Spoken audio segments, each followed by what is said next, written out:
اس سے پہلے بسم اللہ کی شان اور اس کی فضیلت بیان کی گئی۔ ابھی بسم اللہ سے آغاز کیوں کرتے ہیں قرآن مقدس کی صورتوں کا یا اچھے کاموں کا، تو اس کی وجہ علامہ اسماعیل حقی علیہ رحمت و رضوان نے تفسیر روح البیان کے اندر لکھی۔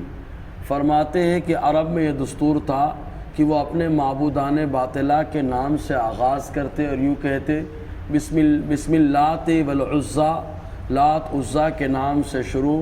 تو اللہ کے حبیب صلی اللہ علیہ وسلم نے ان لوگوں کے طریقہ کار کا رد کرنے کے لیے ارشاد فرمایا کہ جو بھی اچھا کام رہے تو تم لوگ بسم اللہ الرحمن الرحیم سے شروع کیا کرو۔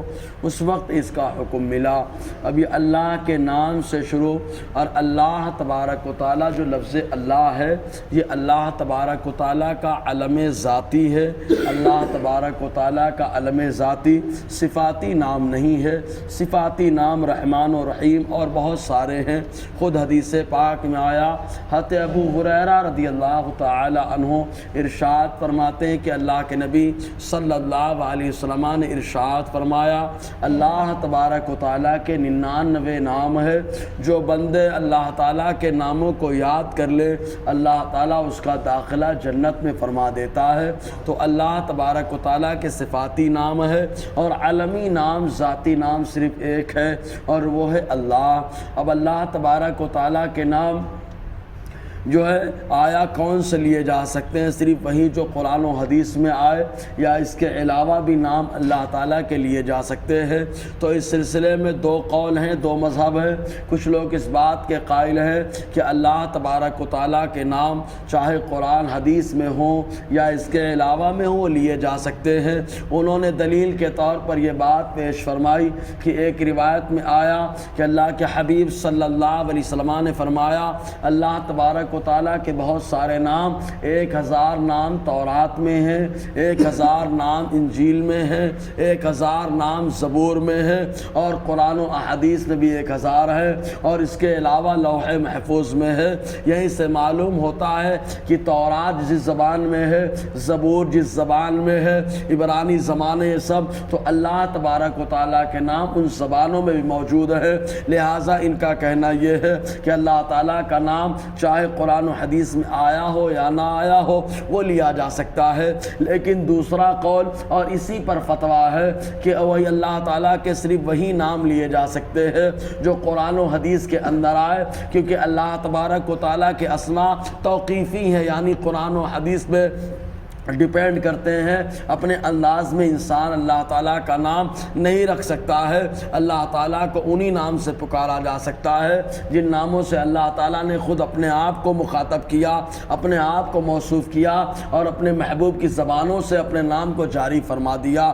بہرکیف تو اللہ تبارک و تعالیٰ کا یہ نام، اب اس میں دیکھیں بسم اللہ کے اندر اللہ تعالیٰ نے علم ذاتی کا بھی ذکر فرمایا، اور 2 صفاتی نام رحمان و رحیم کا۔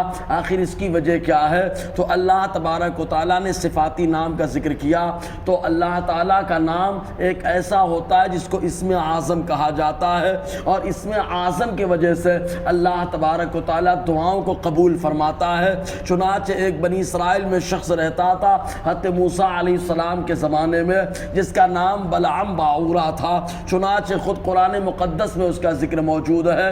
اس کو اسم اعظم یعنی اللہ تعالیٰ کا وہ نام کہ جس کے وسیلے سے دعا کی جائے تو دعا قبول ہو جاتی ہے۔ تو قوم نے بلعام باعورہ سے کہا کہ تم موسیٰ علیہ السلام کے خلاف اسی نام کے ذریعے سے دعا کر دو تاکہ موسیٰ علیہ السلام تباہ اور برباد ہو جائیں۔ تو بلعام باعورہ نے قوم سے کہا تمہیں معلوم ہے موسیٰ سچے ہیں، اگر میں دعا کروں گا تو میں تباہ اور برباد ہو جاؤں گا۔ لیکن قوم نے خوب زبردست ابھارا اور لالچ دکھائی بلعام باعورہ کے اوپر۔